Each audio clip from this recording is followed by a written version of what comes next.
One of my favorite sayings is marketing without data is like driving a car without a steering wheel. But how do you know which data to use to improve your decisions for growing your business? Our guest is the founder of an innovative platform allowing companies better and quicker access to their critically important data. And he's here to help you understand how to use the data and when to use the data for your startup. It's going to be a delicious conversation. Stay tuned for the Startup Life live show. Let's glow. Woohoo!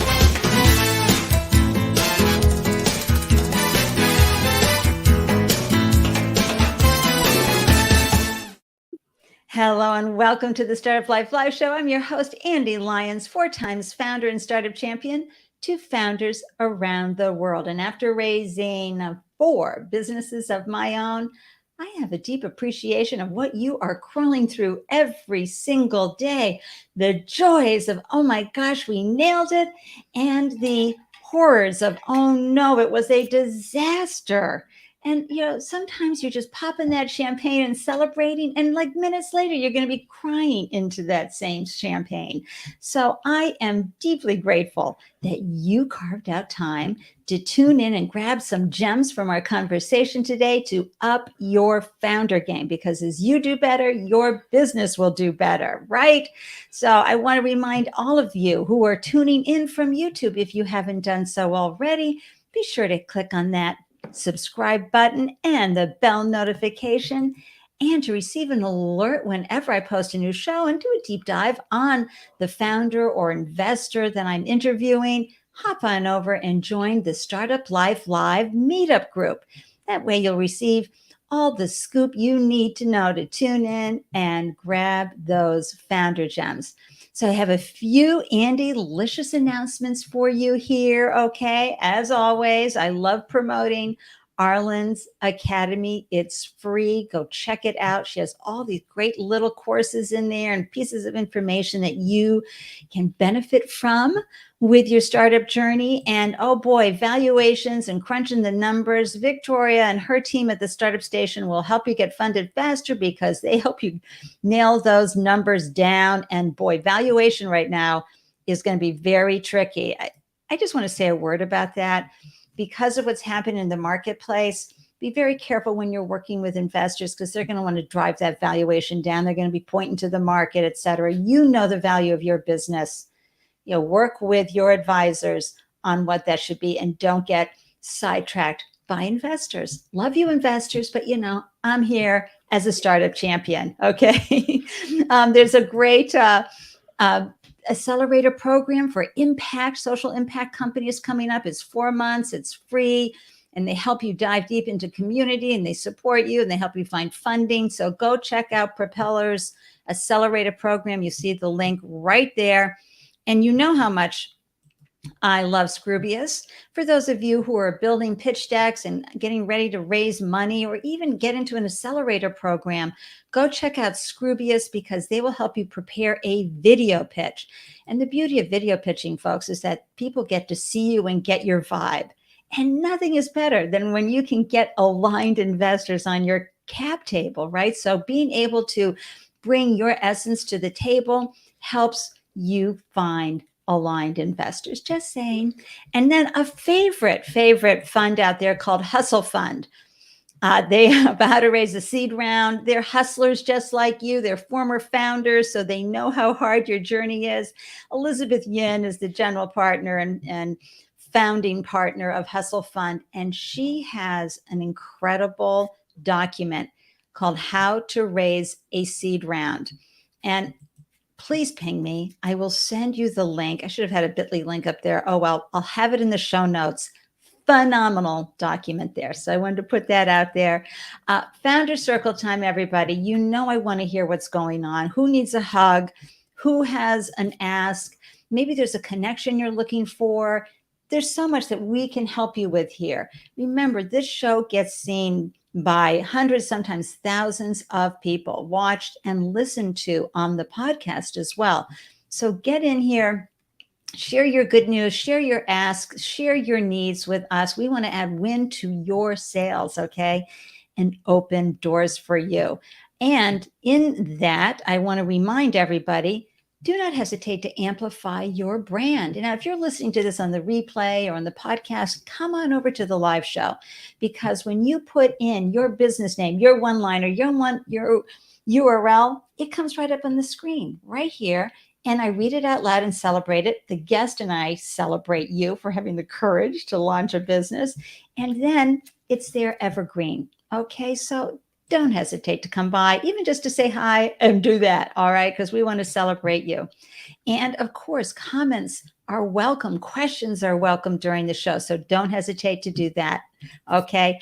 All right. Housekeeping is out of the way, and it's time to introduce our amazing guest today. Let me just share that we are so excited to have Ahmed in the house today. And he is the founder and CEO of Narrator, an innovative platform allowing companies better and quicker access to their critically important data. And before Narrator, Ahmed was the first member of the data team at WeWork, a team he helped grow to over 40 people. He has also worked as an AI engineer for missile defense systems, as well as for self-driving cars. We're going to hear some, oh my gosh, delicious startup stories and get great advice today. Let's get our special hats on. Here we go. Pressing the wrong buttons already this morning. Yay, Ahmed. Hello, everybody. I'm so Where are excited you to be waving here. from? I'm here from Austin, Texas. Oh my gosh. Austin is really shaking it lately, right? I mean, it has been not just the movie industry is there, but lots of startups have been moving there, right? Yeah, startup scene is growing. I can tell by the billboards. I'm like, the billboards used to be like about like different liquors, and now it's like tech companies, and you're like, whoa, I see you. There's so many exciting opportunities there for sure. I'm just going to say a quick hello to one of our favorite listeners and viewers. Thank you, Brent, for stopping by and saying hi. Yes, you are a loyal fan, and you remind us always that diverse folks are welcome in the startup community and embraced, and neurodiverse founders especially, we're here to cheer and champion you on, and you do that for everyone here. So thank you, Brent, for that.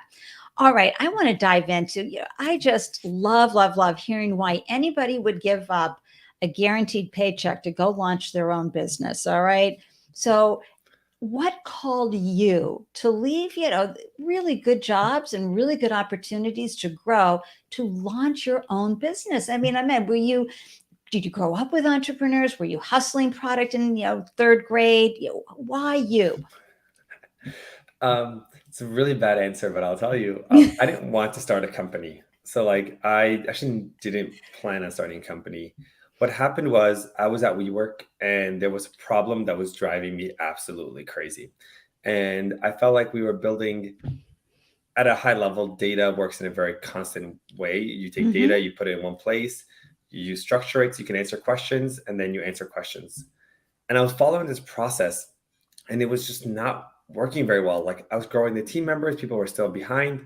At one point, we used to have a joke that if you were more than 3 degrees from the CEO, we couldn't answer your questions. Like, we didn't have enough resources to do that. And we had a huge team. And everyone who was in data team was like, we came in to make decisions, and now we're like trying to set up these dashboards and build all these tables. Like, what happened to like making better decisions? What every data person got in the job for. And because that kept happening, I was like, oh, I got it. New tool. I'm going to just switch my tools. And I kept buying new tools, spending $1 million in tools. And I kept iterating, and I saw the industry kind of just going in circles. We did the same thing over every 2 years, same thing. And then I was like, somebody has to have done this differently. Like, this can't be the reality of data. We can't be spending all our time in data prep and not answering questions.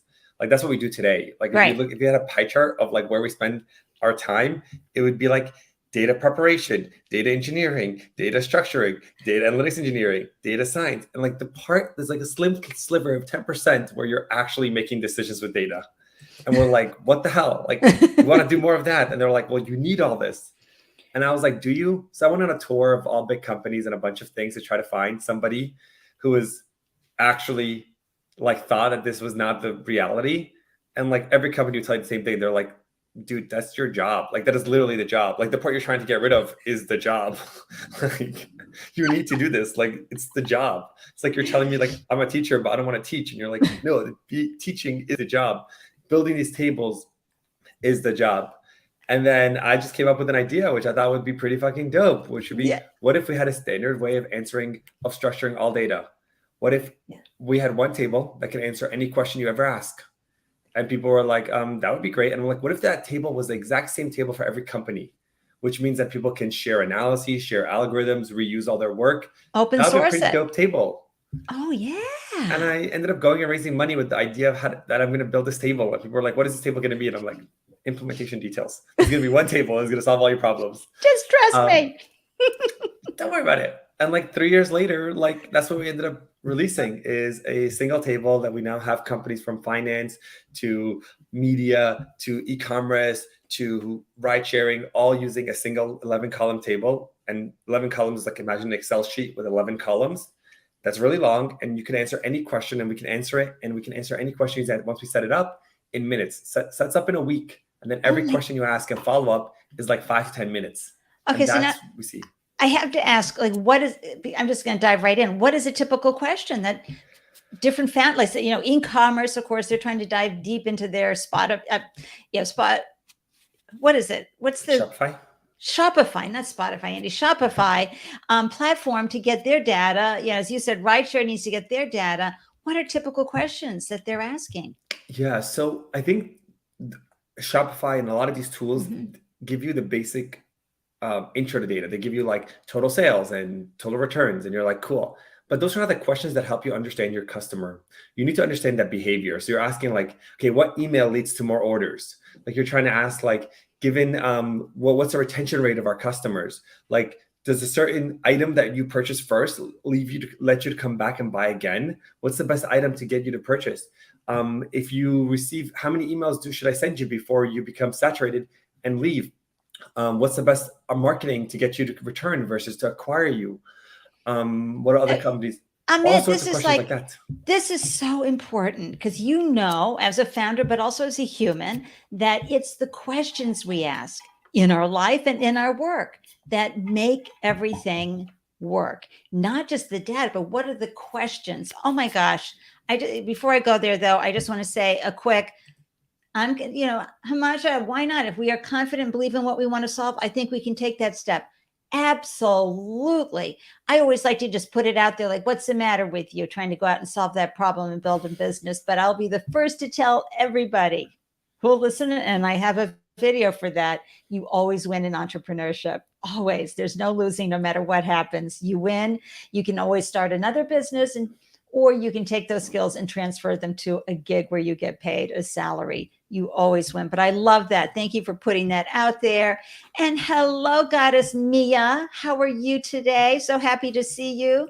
And Mia's saying, I get Shopify and Spotify mixed up all the time. I thought it was just me. Thank you, doll. That's so great. And folks, and Ahmed, you would love the podcast. Mia does a lot of things. Okay. She wears many tiaras, but one of her tiaras is her Shit We Don't Talk About podcast. You can catch it on all the platforms.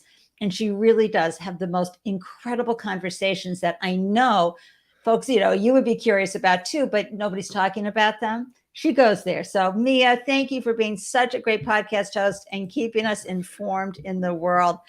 So Ahmed, and I love that question part two, but what is it that lights you up about data? Because, this is, again, some of that origin story that's so important that we find out, because founders, you've got to be so happy to get up every day, no matter what. And it's usually that North Star that just keeps you lit up.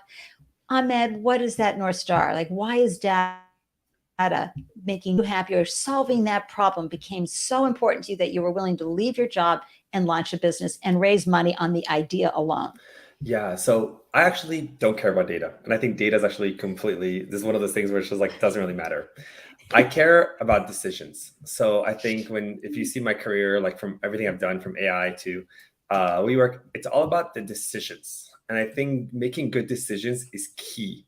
And what I'm trying to enable is people to make better decisions. And I think making decisions without information is really hard. Making decisions with bad information is also really hard. So we need to figure out ways to communicate people information so that they can make the best decision. And that's what I really, that's what makes me inspired. And when I see customers like get so excited and like they're like, oh my God, like we like made these actions and it worked, and like they're thinking like, I actually almost all our customers will tell you as time goes by, they think less and less about the data and more about the decisions and the stories they want to tell, because data actually is a means. And when we start doing data for data, I call it data theater. It's like, look at all my dashboards, I have all these things, I'm cool. It's like, no, you forgot the point of why we built data, and it's to really help you take actions. And when you are, and that's kind of what I want to push for, is people to take actions. And if you ever use Narrator, from the way we present information, where we try to keep things super, like really hard for you to misinterpret it, everything is told to you in stories. So you get a takeaway in the front, you get recommendations, you get English for in text that explains to you what to do, and then sub explanation. And then you see the data as supporting evidence. You get the conclusion first. It's all designed, written for you by a human being to try to get you to take an action where you can follow the steps and make a decision. It's the least thing you want to care about is like the data, but we have to ensure that data is accurate and reliable so you can make those decisions. But let's focus on those questions and answering. And I think what has happened is that getting those questions and answers has taken so long and is so expensive that people like started preparing the data and focusing so much on that we actually forgot about the part of why we do this. And it's to make those decisions. Yeah, I agree so much about what you're saying. We have been getting excited for years about how the data comes and gets presented. How many times folks have said someone brought you some beautiful, almost sexy and delicious data, and you're looking at that, oh, that's so beautiful. But then you kind of say to yourself, now what do I do? This is where I see that you have created your lane, your differentiator, your moat. Now, when you say you tell stories around the data, can you explain that a little more? Because I'm so curious about how that works. So you gather the data in the 11 columns and they've asked us questions, but you're giving them information based on a story? Mm-hmm. How? Yeah, so Narrator, the thing that makes Narrator, and it's a storytelling tool, is that when you ask a question in Narrator and it auto-generates an analysis, these analyses are designed to help you act. So we actually think about it as like a presentation that's trying to get you to conclusion.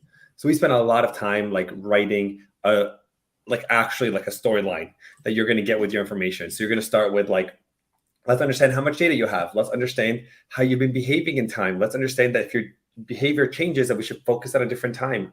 Let's see the different attributes of the customers that are behaving at this moment. Now let's like focus in, see if something's consistent. Let's see if it's significant. Let's now see what percent of our customers, let's try to move them. Let's make a recommendation to move customers, and let's understand that what the outcome will be. And we're doing all this stuff with like context first, conclusions, and then explanation. We even have, if you run any of our other template analysis like CAC, we'll give you like, okay, hey, you're looking at your bounce rate. Like how do I think about CAC? Cost of acquisition. You're like, oh, well, good or bad, but like CAC should be broken up into two parts. There's like the creative and then the audience. And like, how do you know whether you have a good audience or a good creative? Like good creative gets a lot of clicks. Good audience, those clicks, most of them bounce if the audience is wrong. They land on your site and then they're like, oh, it's not what I want, and they leave. So how do you separate those pieces and how do you understand it?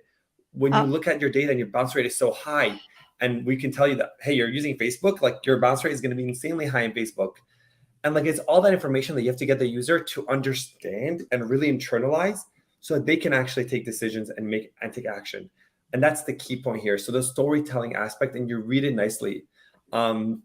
There's no geek for geek design. Like we don't try to actually we don't try to do fancy visualizations of the world. Like anything that you look at and you go, cool. We're like, that's not us. Like we don't want cool. We want, oh my God, I know what to do. I'm going to run. I'm going to go do something. I got to go to my boss. I got to go do action. We want that.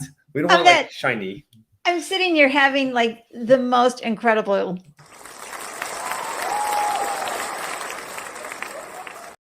Oh, see, nobody talks about what you just did, which is the creative, right? We put out that piece of call to action, marketing collateral, whatever you want to call it. It looks great. It's got, yumminess in it. But what was the result of you putting that out versus the other half, the actual customer acquisition and the data? And so folks, you know how I feel about LTV CAC ratio. If you're sitting here scratching your head and you're saying, you know what, I know I'm supposed to talk about this and these numbers are thrown out all the time, but what the heck? I'm just trying to do a business here.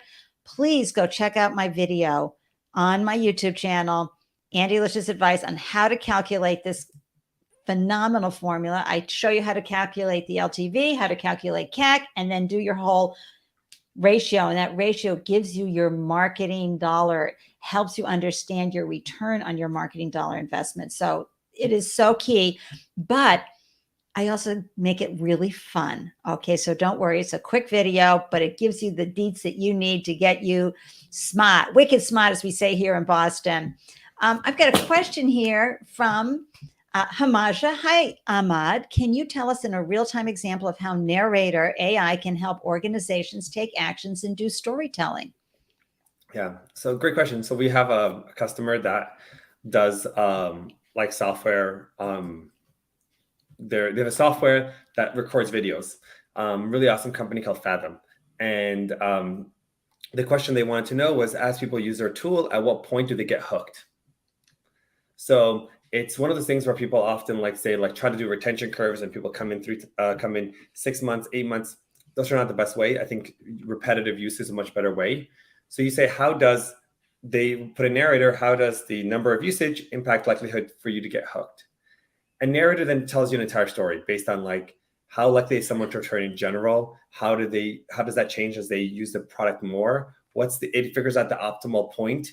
It tells you why this optimal point will make the biggest impact. Like what's the biggest chasm you want to jump over? Because if somebody gets to like, let's say number 6, everything before number 6 and after number 6 is fundamentally shifted. Checks has that always been the case to make sure that like your early users who started off and really loved you, like they might shift your data, but Narrator makes sure that that thing is happening in time. So if that changes or flips, it can react to it. Then it focuses on that impact and it makes that decision. And then that person took that number and that became their new goal, which is how to get people to that point. And then that was the new KPI. And then they were like, great, what makes people get to this point? And then they looked at like, does the different features they use on their first session make them more likely to get to this point? And then you play this game as you continue going down, and they slowly start tuning their customer behavior to slowly increase the number of people getting to that point. And we know that once they get to that point, you can see that retention increase, which means the overall retention of the company has just continues to great. So you're breaking down the business into these pieces. And Narrator, if you notice what I'm doing here, and this is something that people experience with our tool all the time, is like you're having a conversation. You're like, oh, I thought about this. Let's see it. And then I get the answer. And then I'm like, oh, what about this then? I see it. Let's get the answer. So pretty soon Narrator's going to have a name. You're going to say, hello. Hello, Jose. Could you please tell me? Or hello. Well, people say this all the time. They'll say, oh, like ask Narrator. Or like one of our customers was once in an executive meeting, and the executive was like shooting. I do this in a lot of my demos. If you come to any of my data talks, I do this Ask Me Anything live. I'll say, hey, everyone here is a data audit person. I will let you ask me any question, ask the most complicated question, and I will live try to answer it in front of you. And I'm going to do it. And I do this all the time. And it always works. It's the kind of the magic of Narrator. But when people internally, like I had a customer email me, tell me the same thing. They're like, hey, our executive was asking questions. And I said, let me check Narrator. And live opened. And he's like, I did that live thing that you do. And live answered the questions to his boss using Narrator. And it's that level of like that data again, it doesn't become this like thing that you think about. It becomes about the question and the answer. That's right. Versus what you're used to doing, where you're like, oh, I have a question. I have to go back to my data team. Data team has to prepare data. Then I get a dashboard. Then I got to read the dashboard. Then I got to try to find conclusions. And then it's missing some data and I have a follow-up question. I got to go back to my data team. That entire cycle becomes something no longer there for you. And you can just focus on that iteration and your thinking. So much to take in right now. First of all, folks, we've only been with Ahmed for maybe 15 minutes, and you're already getting a list of questions you probably hadn't thought of asking, okay? Or that you may have forgot that you should be asking. But also what you just said was so important. And thank you, Hamaja, for your great, great question too, because it's the understanding, sure, you've got your huge, your rock star fans that are going to just love everything you do. But that's not going to help you build, scale, and grow your business. You can take information from them, but you need to know what everybody else is doing in order to keep those customers returning and having a meaningful relationship with you month after month, year after year. So that data is because the Rockstar fans, that's kind of easy to grab, but the data and then to ask the questions of those folks, because then you're going to get that feedback, and then you're going to, as Ahmed said earlier, dash off, gotta go make that, gotta go build that decision in there. That is so wonderful. And yes, thank you. And I popped this up here. Hamash said, got it. It's really great. Thank you for sharing. It's so important. I want to do a quick shout out to our phenomenal, most wonderful Ruth Muchaba. She is our community manager here at Startup Life Live. Please go follow her everywhere she glows. She loves to connect you all here. She likes to make sure you stay connected. So please, thank you, Ruth, always for showing up and bringing your best. And Mia did a great job in providing the link to her podcast right here. Shit, we don't talk about podcast.com. That's what we love to say. Yay, you glow goddess. So remember, if you have a business, pop the information in here and Ahmed and I can cheer you on. So Ahmed, we're getting so many great details about Narrator today, but you had to do what every other founder did. And you kind of lightly touched on this and brushed it off like, yeah, give me some money and I'll get back to you about the idea. But I'm sure that's not how it went. So let's talk about a little bit about how you, because this is a crowded market space. Okay. A lot of AI data gathering scientists are out there making beautiful reports. You have your sweet spot, though. You have your moat and differentiator, and how you create a better user experience and how you are about making better decisions. But talk a little bit about how you had to go and find your customer segment, how you created your MVP. Was this something you worked on while you were still working somewhere else as a side hustle? Or did you say, I'm just leaving and I'm going to start this now? Yeah. So every step of a founder's journey is, first, I recommend don't build. First, start raising money, then find customers, then build. So these are 3 orders I would say always do. Okay, wait a minute. First, raise money. Okay, yeah. So again, this is family and friends. This is grants. No, this is. I think go to VCs. I think go to VCs and try to raise money as your first step. There's so much money in VCs, especially early stage. And I think what it does is it forces you to focus your company and what you're trying to do and what your impact is going to be. And it's doing that. It's very easy for us to get lost in software. Also, raising money with an idea is way easier than raising money with a product. Because like, no matter how good you are, I promise you this, no matter how good your product is, your product's going to be shit. Like, it's just going to be shit. Like, no matter how incredible it is, it's always shit in the beginning. Just because you're competing with companies that have 100,000 engineers and Google and shit like that. Like, your product in the beginning is going to be shit, no matter how smart you are. I promise you that. So when you're selling an idea, the VC can imagine what you're going to create. I'm creating a world where this is going to happen. When you start raising money with a product, they're reacting to your product. And they're like, why would I use this when I have like all these other tools that are way better? Like, it's that level of separation. So I recommend getting really good at that story. And you're going to get a lot of good practice with telling your story to prepare you for step 2, which is getting your customer. So I think the point of the product is like not as important until you understand the customer and the problem. And VCs invest, especially early stage, in you, the customer, and the problem. So I think that's the key. So focus on that. Okay, Ahmed, you're absolutely right about an investor's decision, which is they definitely invest in you and the customer and the product. I agree with that 100%. But what we hear a lot is that everybody wants to see traction. They want you to get started. They want you to get your customer, and they want you to reach a certain level of revenue. You are, this is the 159th episode. Okay, since I launched this particular show 2 years ago. You're the first one who has said, no.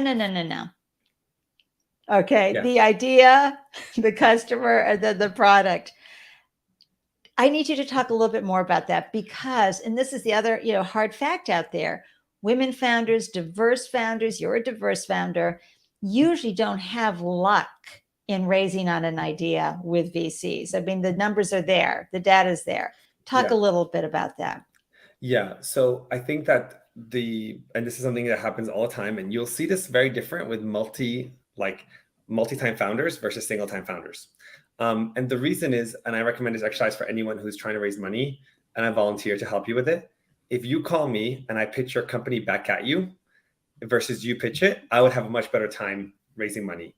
more because I've learned the right ways to communicate my concept of what I'm trying to get the customer to believe in. So like if I come into you when I was raising my series, my like first round of Narrator, and I first talk about like kind of the problem of the world, like let's imagine a better world, right? Like you today, when you go ask a question, what happens? And then they're like, oh, I go to my data team and they get it. I'm like, what if you can get that question instantly?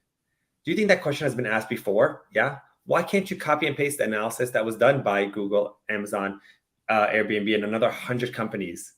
But that's what I'm going to create, is a way for you to be able to get the analysis that was written by the expert in minutes.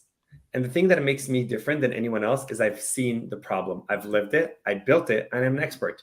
You can go talk to anyone from WeWork and they'll tell you what my impact has been there. Yeah. You know that I'm a capable person because I have 4 tactical missile defense algorithms in AI, and I've had a self-driving car in 2010. So like clearly I have the technical abilities to build something, and I have a problem that I understand very well. And I need you to unlock me so I can actually go make this happen.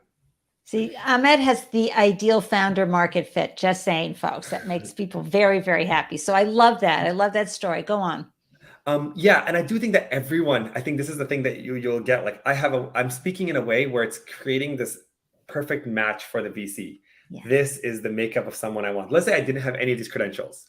I can tell another story that still fits perfectly for the VC's world, and they will be like, oh my God, this is the person, because what they're doing in their mind is their pattern recognition.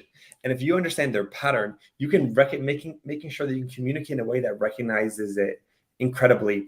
And I think that's the key that we want to enable for early on. And I think you can do it. And I do believe really, really confidently that if you can get really good at communicating your story, it becomes easier to raise money, especially your seed rounds, because they're betting on the problem and you. They're really rarely.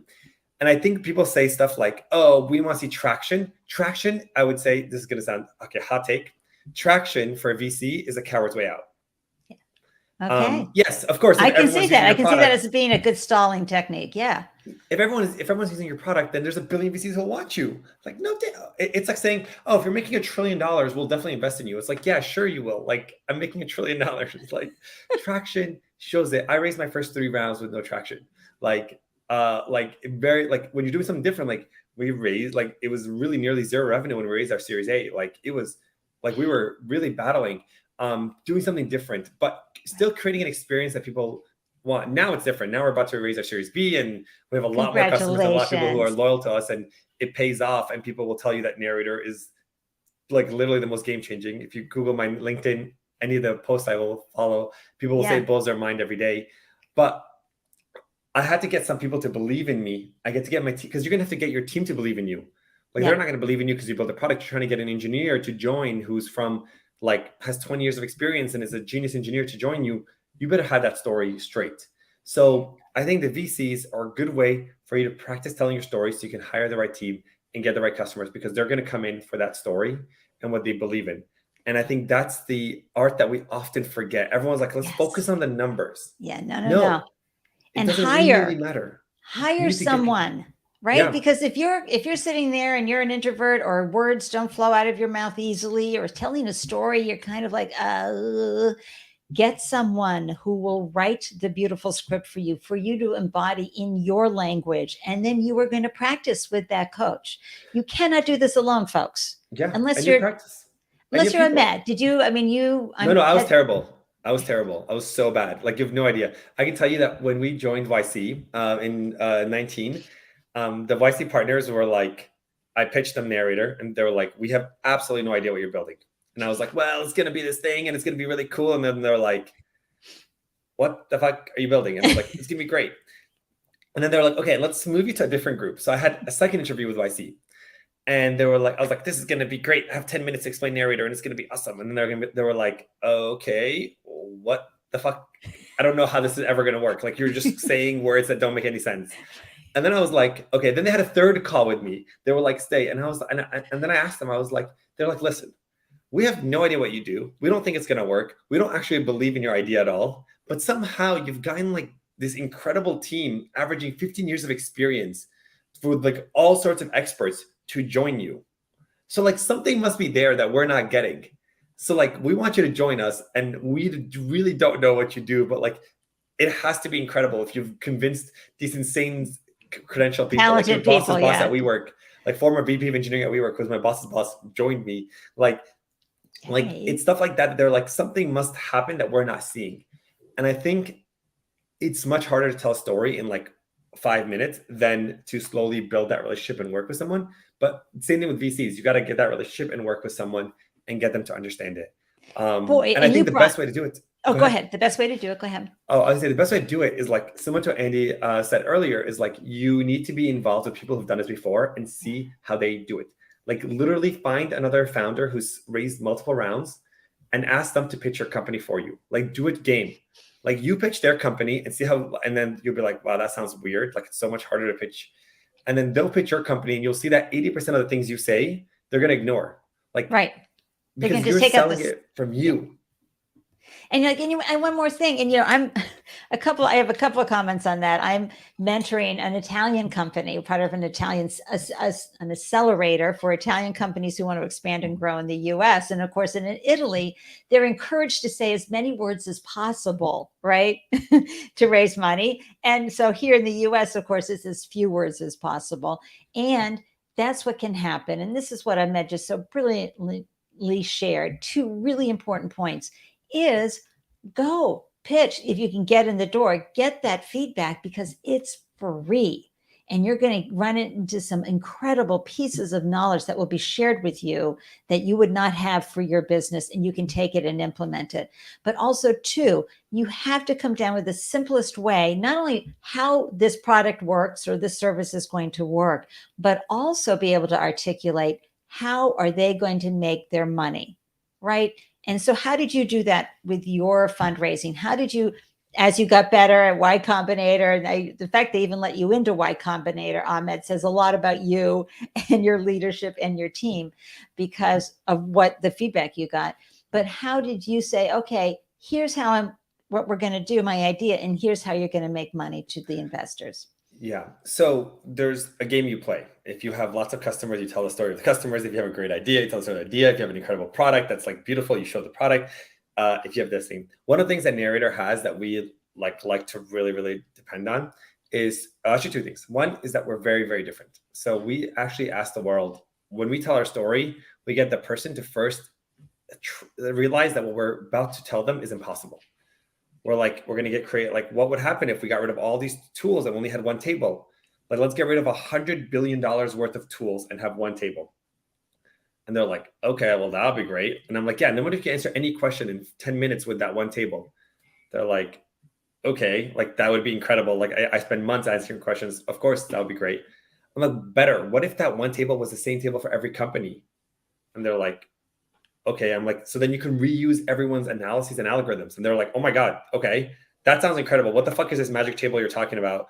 And I'm like, okay, let's wait 1 second. If it was true, would that allow me to take over the entire data market? Let's look at other companies that have done this. Salesforce standardized all of sales and won the entire sales market. Today, we don't realize that. We think of opportunities and tasks and leads as like the essence of all sales. But before Salesforce, it wasn't. They created a standard that people adopted. And once they adopted, everyone knew the standard, and therefore everyone knew Salesforce. They changed the rules of the game. And that's what you're doing. You're changing the rules of the game. And then, so now you think about the sales market, and it's right now Salesforce worth $200 billion and the sales market is $400 billion. The data market is much bigger. So like, if Narrator is able to actually get traction, it's not a $400 billion company. We're looking at an $800 to $1 trillion company in this data market. Today, when you see the players in the field, what is the differentiating factor? Everyone's building the same things, and we need someone to actually break this wheel. We create a standard, and we show you it works. All that's conditioned that I can actually prove to you that I built one table that can answer any question. And if that happens, then you're on track to get to $1 trillion company that will change how data works, and the entire data world will be rebuilt around Narrator. That sounds fucking incredible. Unbelievable. But now all I have to prove to them is that one piece, which is that this tool can actually X, Y. And now they've already imagined, if I'm able to prove this, I've already conditioned them that if I'm able to prove that we can do this, then we can actually take over $1 trillion market. So if they're 2% confident in that I can do it, it's still like, as revenue risk, it's still a good Yes. investment. Okay. So Yeah. I played it off 100%. already. Yeah. And folks, because that's why you're always encouraged you have to have the market size that you're going after. And this idea is so exciting. And if, as Ahmed said, they nailed down, and they are doing it, but as when they were pitching initially for funding, by getting that and having this pathway to getting that sliced, you better believe those VCs want to be on board for that win. Love that 100%. And also, folks, another thing that you said, Ahmed, that folks really need to take on as far as the investors investing in you. Damon John always says this, I investing in this person. If this doesn't work out, I'll do another deal with them because I know they'll figure it out. But we had Vish on the show from SoWork. It's a platform to have a more incredible connection with people who are working remotely. He had all his funders he was creating a platform for education that was similar to Spotify. Okay. So, and then all of a sudden in June of 2020, went, no, we need to do this. And everybody's like, okay, those are the investors that you want to have on board. And it's because you are such an incredible leader. And that's what you have developed here, Ahmed, that you can make those kind of pivots. And the investors are going right along because they believe in your ability to execute and implement, but also in the vision that you're sharing every day. Oh my gosh, I got to fan myself here. Okay, so Hamasha has another great question here. How do you analyze the performance of Narrator? Like, how do you gain trust? Did it ever recommend or give a wrong action item or a wrong decision? Yeah. So one of the things, if you're building a company to help people make decisions, you cannot make wrong decisions. You have to be very careful. So Narrator, when it actually gives you recommendations, it tells you to shift, like it does all these checks to help you understand what would happen, because it creates two segment groups, the good group and the bad group, and over time, and it says get more people from the good group, and you shift your percentage. And its recommendation is to test it. So as you start increasing the number of customers in the other group and moving your customers from one group to another, let's say customers who receive 3 emails, if you get more customers to receive 3 emails, that percent should shift. And because that percent shifted, the conversion rate should go up, right? That's what you expect, the average conversion rate go up if the conversion rate stays constant. By building the data live and reacting, if this feature ends up being causal, it will actually have that exact expected effect. If it is not causal, because Narrator is redoing everything in time, it starts seeing that this actually conversion rate isn't affected, and then it'll say, actually, this feature is no longer actionable because you already shifted people and it didn't work, so it's not an actionable feature. So we're reacting to you as you make behavior, and the analysis is just rerunning. So this is the quality of building really well thought out analysis. So you have to handle the fact that time is a constant and everything's changing in it. And therefore you build that trust because people feel like when they take an action, they either get what they need or they learn something new, and the analysis is constantly updating. And that's kind of how you build that trust with people. And it leads them to ask more and more questions because they're like, okay, I want to see more of this. I want to see more of this. Right. And I got to tell you, that is some serious machine learning going on. And which is why you have brought in some amazing folks to create that level of machine learning where the machine is going, okay, so things have changed, conditions, landscape, whatever. And now we're going to go in this direction. Oh my gosh. Now, why do you think founders can get lost in the data and not do good decisions? What do you think happens for them? Yeah, great question. So I have a very big hot take also, which is if you're a young company, be careful about using data. Like data might actually hurt you a lot more than help you. A good example is we need to know how good and accurate our data is. And we have this assumption as human beings, like, oh, it's 80%. It's like, I'm using Facebook and Facebook says it has a 4x ROI. It's probably like, maybe more like 3. It's like maybe 80% accurate. But you don't know where that 80% is. So when you use data, and what it does is that it gives you confidence in your decision. So you're like, okay, I'm making my decision based on data. I'm more confident. If that data is really wrong, you're making very confident decisions badly. It's like driving down the wrong road, but being confident in that you're driving down the right road. Versus if you know that you're driving down a road that could be wrong, you're driving a lot more cautiously. So I think that when you don't have data, you will drive more cautiously than if you have bad data, because it will leave you up a cliff instantly. Wow. And with tools like marketing tools, like it is so obscure. Like if you're using Klaviyo or Google or Facebook and they're judging how they're making you money, they're so incentivized to lie to you. And you should know how badly they are. Like most people will be like, oh, I have a 4x ROI on Facebook. And then you look at it and it's like 95.95. And you're like, you're losing 5 cents on every dollar you spend on Facebook. And they're like, what? And I'm like, test it. Let's kill the spend of Facebook and let's see if actually you drop your revenue more than the revenue that you put into Facebook. Like a lot of times it's really hard to do that analysis because what these companies do is they play with things like attribution models. Like we're going to give credit and they'll say like, oh, well, I'm giving partial credit to anyone who's ever been on a page that ever seen a pixel. And if they ever see a Facebook pixel within 30 days of them ever ordering, we're going to give credit to Facebook. And you're like, what? Like if you scroll by, like if you're a Facebook user and you buy from my product, we're going to give some credit to Facebook.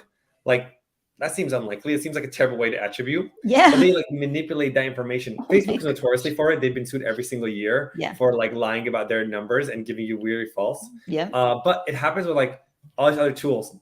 We recently built an analysis for customers that we use, because we get that a lot. Like, how come my marketing data is not looking so good?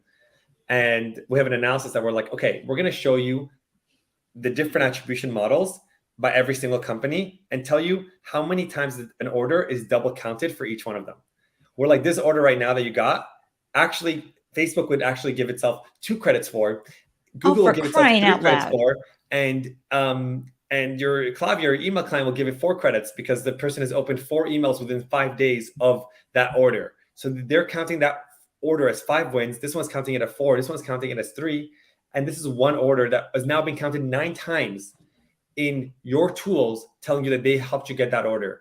When actually this person this is somebody's 9th order where they've already like been hooked. So what's a good one for Shopify? Because, everybody just lives for those numbers. Are they a little more accurate? So Shopify, Shopify doesn't like to give you like your spend. They do this interesting attribution where they'll do sometimes based on UTMs. Okay. Just understanding how that data is coming in and who you're using. So I think that you should look at data, be a little bit more conscientious, experiment a lot more with on-off, like turn everything off, turn one thing on, see what happens, turn things on-off. And if your company is big enough, then invest in doing data correctly. I think your intuition, like all the AI is ever trying to do is get as good as you. Like, I think like if you use Narrator, one of the things that people ask me a lot is like, where's the AI? And I'm like, read the analysis. Does it feel like somebody wrote it for you? And they're like, yeah, it feels like someone hand wrote this for me. And I'm like, great. That is the ideal situation. We're trying to replicate intelligence. Your intuition is incredible. You built your own business. You have good sense of what's going on. Trust that. If data, there's another rule of thumb of data. If data ever gives you something that's super counterintuitive, the data's wrong. Data helps you quantify the impact of something that you do. It's never going to be like so out of there that like you missed it, because your intuition is like what we're replicating. So what data is really good at is saying, okay, you have these 6 hypotheses that matter. Well, here's where they line up and how much they can impact the business. This one does matter, but it's like 2%, while this one matters a fuck ton. And that's what data really provides you with good. So trust your intuition, use data sparingly, and then also just understand what is the motivation of that company.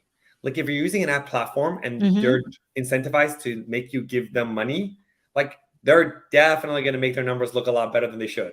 Like they're just going to. If they're telling you that we're giving you $1 billion, like they're lying. Like forget that organic and recurring users are bringing so much of your revenue. Like take that revenue and understand, like assume that most organic is repeat purchases aren't really driven that much by marketing. So take repeat purchases and take like a percent of your customers that are coming from organic and say that revenue is not allowed. That remainder revenue could be affected by everything else. Let's understand how that's affected. And I think rules of thumb and seeing kind of these pieces will help a lot in driving that value. Just be conscientious of like a lot of marketing tools. I do think like UTM parameters are pretty safe if you maintain it, but know how they're attributing it. The key thing here, which is really hard to figure out, like I've read hundreds of pages of like trying to figure out what the fuck Google does for its attribution. And it's like this, like just understand like what it is when they say, oh, we're just doing a time window of 30 days.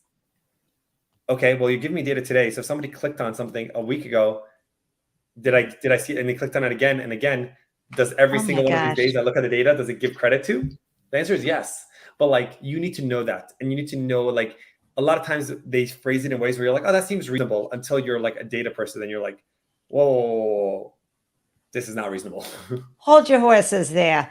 This is seriously, Ahmed, you have taken us to data school today, maybe even data church. All right. I mean, this is incredible. You have upped founders' games significantly. I have a list of founders I've been mentoring for years that I'm going to be talking about Narrator for, because you can reach a plateau. Yeah. And if you're not asking the right questions, you're not going to be able to go to that next level. And Narrator is going to help you ask the right questions and get the right data for the next step of growth, and do it more cost effectively than hiring that fancy schmancy consulting firm. Just saying. Right? Yeah, right now, actually, it's been pretty great with the recession. Everyone is like, oh my God. Actually, one thing you said about the recession is like, be conscientious of the recession. People are still raising a lot of money and high valuations. Every VC is like, oh, we're not going to give you anything. And you're like, yeah, but you are. Like, this is your job. It's like, you're not going to say, I'm not going to work anymore. Like, Right. your job is to give money. So, but with the recession, what we've seen is that people have been so trying to cut costs. And when you're spending like $1 million on tools, like, or you have a huge data team, Narrator literally allows one data engineer to do the work of like 20, because they're multiplied on ability to answer questions is like 20x minimum. And how do you earn money at Narrator? Like, how does the consumer pay for your services? Oh, we just charge a subscription fee. We have like a standard subscription. So you pay for us, and then you can ask as many questions as you need to answer your business and just level up your team to enable them to make better decisions. Also, we cut costs on your like warehousing if you're ever storing your data, like all these things. It's kind of interesting also when you get into the data space, and I can go on a lot when you go to studying, because I feel like I tend to like be like, let's peek the curtains. Like you're buying 9 tools that all their payment is based on consumption. This one makes you use this one. This one makes you use this one. If you don't even look at the data, you're already paying $1 million. Like, what the fuck? Let's kind of understand what's happening here so we can make really effective ways. Well, I have to say, I know there are going to be so many companies, and I'm sure there already are. They're like, whew, I'm so glad Ahmed said, I can't take this anymore. I got to leave WeWork, go raise some money and figure this out, or figure the fuck this out, because that's where you are at. That's your language. Yeah. I love it.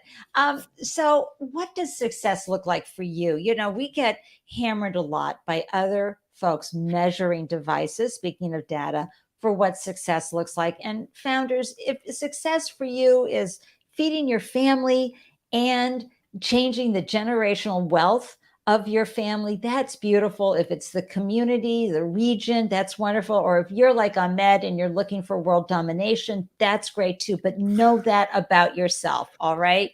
And don't let other people tell you what success, oh, you're not growing, you're not successful. If you're feeling like I'm really happy where I am, yay. But Ahmed, I want to know, what does success look like for you? Yeah, I'll tell you something, but I do want to echo what you just said right now, which is like, if every day you're doing something you love and you're happy, like that is pretty good. Like I think one thing about entrepreneurship you say is like, you mentioned it, is like, you can't go wrong. Like people spend their whole life trying to find purpose. And if you have found purpose and you're doing it every day, like you're crushing it. So I do think that, and you'll learn different ways about, as you kind of spend more time in the industry, you can, if you want to make money, there's way easier ways than starting a company. Email me and I'll give you the solution to making lots of money easy. But anyway, for me, I don't know, maybe it's a little egotistical, but I guess I'll say it because we're being honest here. I want to change how every single person in the world thinks. I want everyone to think better. Like, actually, like when I first started Narrator, people were like, are you trying to put your brain in a computer and then infect everyone? And I'm like, yes. I spent a lot of time thinking about how to think, and I want everyone to think a little bit more like me in a more structured way. And I do think if you get everyone to think a little bit better, the world will be a better place. And I'm not like saying like, if someone wants to think better and do something negative, I just want them to do it. I don't care about morality of what you're doing. Like, I hope you're moral, but I do want everyone to be making better decisions. And I think the way that we think has been so manipulated and fuzzied, and there's all these things that you can and dumbed down. All this shit. Yep. Yeah. And I want people to be able to actually think like clearly and think better. And I think to think better, you do need information, and you need something that helps you make those better decisions. But Ahmed, I got to interject here too. What you are doing that is so, so important is just not even thinking better, asking better questions. Anybody, whether it's a guru, business consultant, executive coach, whatever, anybody's changing the masses will always say, when you ask better questions, you're going to have a better life. Yes. That's what you're doing. And further, what is a good question is very tricky and very, very, we have really fucked up in teaching people how to ask. We've actually made questions dumber to make them easier to answer. Like that's actually the reality. Most of the companies that we talk to, like all our case studies, we're like, tell us about how much money you saved. And they're like, we don't care about how much money. What Narrator has done for us is that it's changed our culture, because now we're asking way more questions and making and think. Here's an example. Let me give another example of a question that I think everyone gets wrong. Let's say you're doing the podcast, right? You launch your podcast on YouTube and you have a question that you're like, I want to know, when I launch a podcast, how likely someone is to watch it. Like I want to know the average watch based on when I launch the, like I want to know, is someone more likely to watch it based on the hour of the day that I put up my video? And you're like, that makes sense. It's a great question. Like it seems so logical, and it'll help you figure out when is the best time to put the video online. But that's actually a really bad question, because it doesn't matter when you upload the video for someone to watch it. The question you're trying to ask her is, when someone first sees my video upload, how likely are they to watch it? Now, whether that when they first see it, it might come from when you send the email. It might be when Google sends its notification. It might be something else that lets them know. If you launch it at 3 a.m. and no one knows until 8 a.m., 8 a.m. is when it actually matters. So it's all tying it to the same person who's making that decision. And it's these kind of like little twisted questions that actually end up, when I say think better. Like I think that people often ask me like, hey, how come I can't answer this question in Narrator? And I'm like, let's see, because Narrator will not let you ask a question that doesn't make sense. That question is actually not, you're trying to ask this question. And they're like, oh my God, that is exactly what I want. And that's why when you answer this question, the results ends up behaving in the way you expect it. Yeah. So that's my goal. That's success. I will continue in this company until I die and until everyone in the world has shifted how they think. So hey, viewers and listeners, you met Ahmed here. We're going to be tracking you and your success as you move through this incredible journey that you're on with deep purpose. And I'm just going to take a moment right now, because you said something that I think is so important, that we could easily have a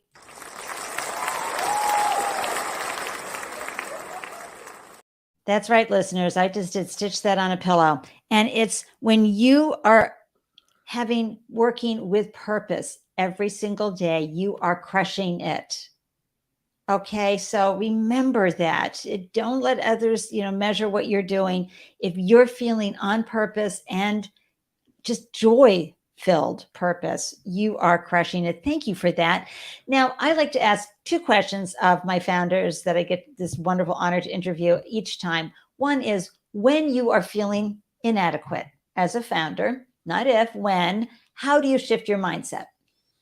Talk to other founders. Like, have a founder circle. Like, hear the stories of other founders.